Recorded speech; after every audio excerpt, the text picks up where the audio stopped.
আমার প্রিয় নবম শ্রেণীর ছাত্রছাত্রীদের জন্য নিয়ে চলে এসেছি ফাইনাল পরীক্ষার ঠিক আগের মুহূর্তে ইতিহাস বিষয়ে একটি চূড়ান্ত গুরুত্বপূর্ণ নমুনা প্রশ্নপত্র ও সাথে তার উত্তর। এই নমুনা প্রশ্নপত্রে থাকা প্রতিটা প্রশ্ন পরীক্ষার জন্য ভীষণ গুরুত্বপূর্ণ, পরীক্ষাতে আসার মতো প্রশ্ন। কাজেই তোমরা যারা ইতিহাস বিষয়ে 3rd ইউনিট টেস্ট পরীক্ষাতে ভালো রেজাল্ট করতে চাইছো, এই নমুনা প্রশ্নপত্রে থাকা প্রতিটা প্রশ্ন খুব ভালো করে পড়ে রাখো। এখান থেকেই বেশিরভাগ প্রশ্ন কিন্তু তোমার পরীক্ষাতে কমন আসতে চলেছে। আমরা সম্পূর্ণ প্রশ্নপত্রটি একদম প্রথম থেকে দেখে নেব। প্রশ্নপত্রে 1 দাগে বলা হচ্ছে সঠিক উত্তরটি নির্বাচন করো। বহু বিকল্প ভিত্তিক প্রশ্নাবলী। এখানে 20টি এমসিকিউ টাইপ প্রশ্নের উত্তর লিখতে হবে। প্রতিটি প্রশ্নের মান 1 করে, টোটাল 20 নম্বর রয়েছে। প্রথম প্রশ্ন, মুক্তিদাতা জার বলা হয় কাকে? উত্তর হবে দ্বিতীয় আলেকজান্ডারকে। এরপর দ্বিতীয় প্রশ্ন, অন্ধকারাচ্ছন্ন মহাদেশ বলা হতো? উত্তর হবে আফ্রিকাকে। 3 নম্বর প্রশ্ন, আমিই রাষ্ট্র এ কথা বলেছেন? উত্তর হবে চতুর্দশ লুই। এরপর 4 নম্বর প্রশ্ন, মহাদেশীয় ব্যবস্থা প্রবর্তন করেন কে? উত্তর হবে নেপোলিয়ন বোনাপার্ট। 5 নম্বর প্রশ্ন, মিউনিখ চুক্তি স্বাক্ষরিত হয়েছিল? উত্তর হবে 1938 খ্রিস্টাব্দে। এরপর 6 নম্বর প্রশ্ন, ওয়েল্ড পলিটিক নীতি গ্রহণ করেন কে? উত্তর হবে দ্বিতীয় উইলিয়াম। পরবর্তী প্রশ্ন 7 দাগে প্রশ্ন, এপ্রিল থিসিস ঘোষণা করেন কে? উত্তর হবে লেনিন। এরপর 8 নম্বর প্রশ্ন, সাম্য মৈত্রী স্বাধীনতার আদর্শ গড়ে ওঠে? উত্তর হবে ফরাসি বিপ্লবে। এখানে প্রতিটা প্রশ্নের উত্তর আমরা ডিফারেন্ট কালি দিয়ে তোমাদের সামনে উপস্থাপন করছি যাতে তোমরা বুঝতে পারো।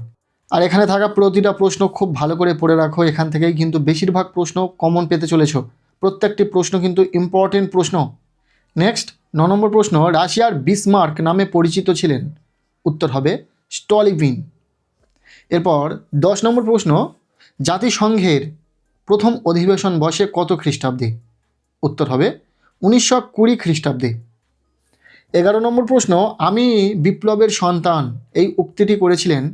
উত্তর হবে সম্রাট নেপোলিয়ন। 12 নম্বর প্রশ্ন, নানকিং সন্ধি স্বাক্ষরিত হয়েছিল? উত্তর হবে 1842 খ্রিস্টাব্দে। এরপর 1.13 দাগের প্রশ্ন, রক্ত ও লৌহ নীতির প্রবক্তা ছিলেন? উত্তর হবে বিসমার্ক। 14 নম্বর প্রশ্ন, পূর্বর্তন ফ্রান্সে প্রচলিত লবণ করকে বলা হতো? উত্তর হবে গ্যাবেলা। এরপর 1.15 নম্বর প্রশ্ন, জাতিসংঘের প্রধান কার্যালয় ছিল? উত্তর হবে জেনেভাতে। এরপর 16 নম্বর প্রশ্ন, স্পেনের গৃহযুদ্ধ শুরু হয়? উত্তর হবে 1936 খ্রিস্টাব্দে। এরপর 17 নম্বর প্রশ্ন, আন্তর্জাতিক অর্থ ভাণ্ডারটি বর্তমানে অবস্থিত? উত্তর হবে অপশান খ ওয়াশিংটনে। এরপর 18 নম্বর প্রশ্ন, পোড়ামাটির নীতি গ্রহণ করেছিল? উত্তর হবে রাশিয়া। পরের প্রশ্ন, ইয়ং ইটালি নামে যুব সংঘ প্রতিষ্ঠা করেন কে? উত্তর হবে জোসেফ মাৎসিনি। এরপর এমসিকিউ টাইপ শেষ প্রশ্ন, বিশ্ব বিবেকের প্রতিনিধি বলা হয়? উত্তর হবে অপশান খ জাতিপুঞ্জকে। এই ছিল 1 দাগ থেকে 20টি এমসিকিউ টাইপ প্রশ্ন। এরপর আমরা দেখে নেব প্রশ্নপত্রে থাকা 2 দাগ, যেখানে বলা হচ্ছে নিচের প্রশ্নগুলির উত্তর দাও। প্রতি উপবিভাগ থেকে অন্তত 2টি করে মোট 15টি প্রশ্নের উত্তর দিতে হবে। এখানে 1 মানের কিছু প্রশ্ন রয়েছে, মোট 15টি প্রশ্নের উত্তর লিখতে হবে, কিন্তু প্রশ্নগুলোকে বিভিন্ন উপবিভাগে ভাগ করা রয়েছে। সরাসরি এক কথায় উত্তর রয়েছে, শূন্যস্থান পূরণ রয়েছে, সত্য মিথ্যা রয়েছে, বা স্তম্ভ মেলাও রয়েছে। এইভাবে কিন্তু প্রশ্নগুলোকে ভাগ করা রয়েছে। যেমন প্রথম উপবিভাগ 2.1, এখানে বলা হচ্ছে একটি বাক্যে উত্তর দাও। এখানে সরাসরি এসএকিউ টাইপ কিছু প্রশ্ন রয়েছে, প্রশ্নগুলো দেখে নাও। প্রথম প্রশ্ন, কাকে ফরাসি সমাজের বাইবেল বলা হয়? উত্তর হবে ফরাসি সমাজের বাইবেল বলা হয় কোড নেপোলিয়নকে। আমরা প্রতিটা প্রশ্নের কিন্তু উত্তর করে দিয়েছি, সহজেই তোমরা কিন্তু প্রশ্নগুলো পড়ে নিতে পারো। এরপর দ্বিতীয় প্রশ্ন, সাকুলত কাদের বলা হতো? উত্তর হবে পূর্বর্তন ফ্রান্সের শহরে ভবঘুরে শ্রেণীকে সাকুলত বলা হতো। এরপর 3 নম্বর প্রশ্ন, কূটনীতির রাজপুত্র কাকে বলা হতো? উত্তর হবে প্রিন্স মেটারনিককে কূটনীতির রাজপুত্র বলা হতো। এরপর 4 নম্বর প্রশ্ন, ইংল্যান্ডে কোন শিল্পে প্রথম শিল্প বিপ্লব শুরু হয়? উত্তর হবে ইংল্যান্ডে বস্ত্র শিল্পে প্রথম শিল্প বিপ্লব শুরু হয়। এরপর 2.1-এর 4 নম্বর প্রশ্ন, গিলোটিন যন্ত্রটি কে আবিষ্কার করেন? উত্তর হবে ডক্টর গিলোটিন আবিষ্কার করেন গিলোটিন যন্ত্র। এরপর 2.1-এর 5 নম্বর প্রশ্ন, প্রতি বছর কোন সময়ে জাতিসংঘের অধিবেশন বসতো? উত্তর হবে প্রতি বছর সেপ্টেম্বর মাসে জাতিসংঘের অধিবেশন বসতো। এরপর উপবিভাগ 2.2 বলা হচ্ছে সত্য বা মিথ্যা নির্ণয় করো। এখানে কয়েকটি সত্য মিথ্যা তোমাদেরকে নির্ণয় করতে হবে। আমরা উত্তর করে দিয়েছি, দেখে নাও। প্রথম, কাউন্ট ক্যাভুর ইয়ং ইটালির দলটি গঠন করেন। উত্তর হবে ভুল। দ্বিতীয় প্রশ্ন, নেপোলিয়ন লাইসি নামে বিশ্ববিদ্যালয় প্রতিষ্ঠা করেছিলেন। না, মিথ্যা, ভুল। এরপর 3 নম্বর প্রশ্ন, দ্য স্পিরিট অব লজ গ্রন্থটি রচনা করেছেন মন্তেস্কু। সত্য। শিল্প বিপ্লব শিল্প উৎপাদন ব্যবস্থায় আমূল পরিবর্তন আনে। সত্য। পরের প্রশ্ন, লেনিনের নেতৃত্বে রাশিয়ায় সর্বহারা একনায়কতন্ত্র প্রতিষ্ঠিত হয়। উত্তর হবে সত্য। এরপর উপবিভাগ 2.3, ক স্তম্ভের সঙ্গে খ স্তম্ভ মেলাও। এখানে স্তম্ভ মেলানো রয়েছে, কার সাথে কার মিলবে অবশ্যই দেখো। আর আমরা উত্তর করে দিয়েছি, চিন্তা করার কোনো বিষয় নেই। নিচে আমরা উত্তর করে দিয়েছি, তবে তোমরা একটু দেখো যে উত্তর করতে পারছো কিনা। ক স্তম্ভে কী কী রয়েছে? প্রথম বিশ্বযুদ্ধ, ত্রিশক্তি চুক্তি, সেরাজেভো ঘটনা, বলশেভিক বিপ্লব। এখানে উত্তর আমরা করে দিয়েছি 1-এর সি, 2-এর ডি, 3-এর এ এবং 4-এর বি। ঠিক আছে। এরপর উপবিভাগ 2.4, শূন্যস্থান পূরণ করো।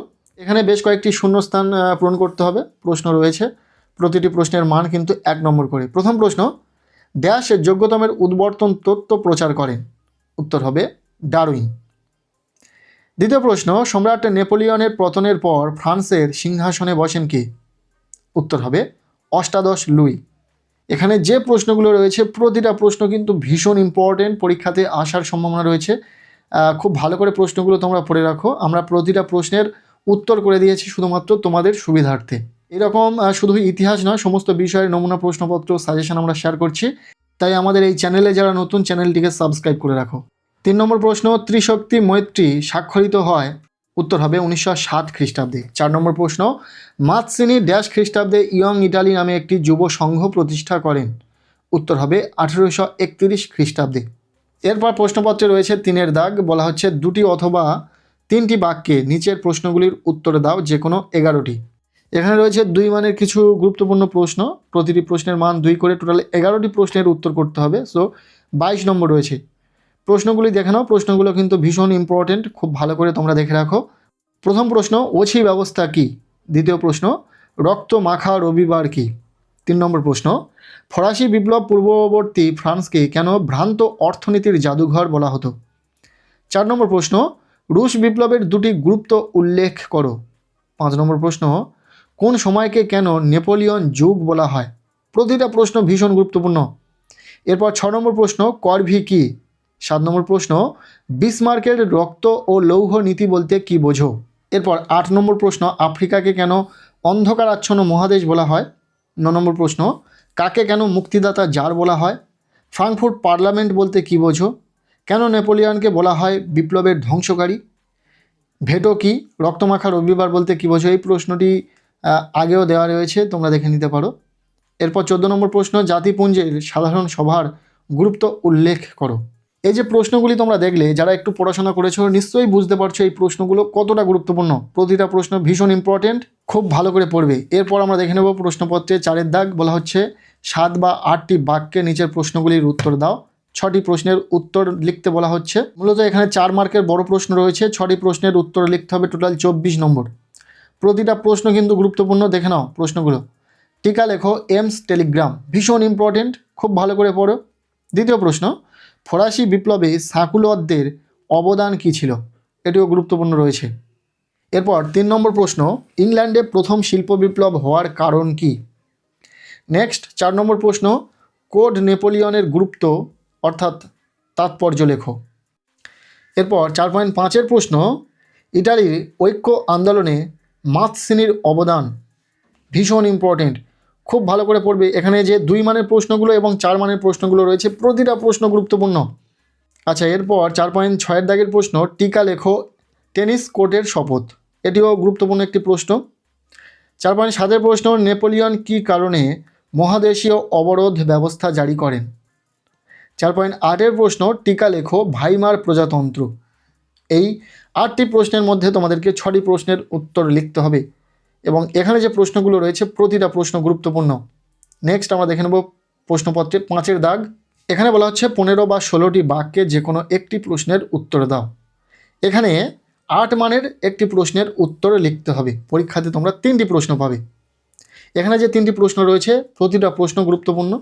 দেখে নাও প্রশ্নগুলি। প্রথম প্রশ্ন, ফরাসি বিপ্লবের কারণ বা পটভূমি সংক্ষেপে আলোচনা করো। দ্বিতীয় প্রশ্ন, ইটালির ঐক্য আন্দোলনে মাতসিনির অবদান উল্লেখ করো। এরপর 3 নম্বর প্রশ্ন, রুশ বিপ্লব বা বলশেভিক বিপ্লবের কারণগুলি সংক্ষেপে আলোচনা করো। এই 3টি প্রশ্নই 8 মানের প্রশ্নের জন্য খুবই গুরুত্বপূর্ণ রয়েছে, খুব ভালো করে পড়ো।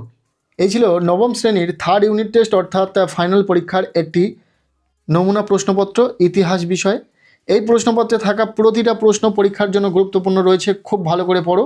ছোট বড় প্রতিটা প্রশ্ন ইম্পর্টেন্ট, খুব ভালো করে পড়ে নেবে এখান থেকে। আর ইতিমধ্যে আমরা ইতিহাস সহ অন্যান্য সকল বিষয়ের সাজেশান এবং নমুনা প্রশ্নপত্র এইভাবে শেয়ার করেছি ভিডিওর মাধ্যমে। যারা ভিডিওগুলি দেখোনি, ভিডিওর লিঙ্ক তোমরা এই ভিডিওর ডেসক্রিপশানে পেয়ে যাবে, অবশ্যই দেখে নিও। সেই প্রশ্নপত্রগুলিতে ডিফারেন্ট কিছু প্রশ্ন রয়েছে যেগুলো পড়া কিন্তু তোমাদের জন্য প্রয়োজন। ভিডিওগুলি অবশ্যই দেখে নিও। আজকের এই ভিডিওটি এতটুকুই। কেমন লাগলো ভিডিওটি অবশ্যই কমেন্ট সেকশনে জানাবে। ভিডিওটি ভালো লেগে থাকলে লাইক করে দেবে। আমাদের এই চ্যানেলে নতুন হলে চ্যানেলটিকে সাবস্ক্রাইব করে রাখবে।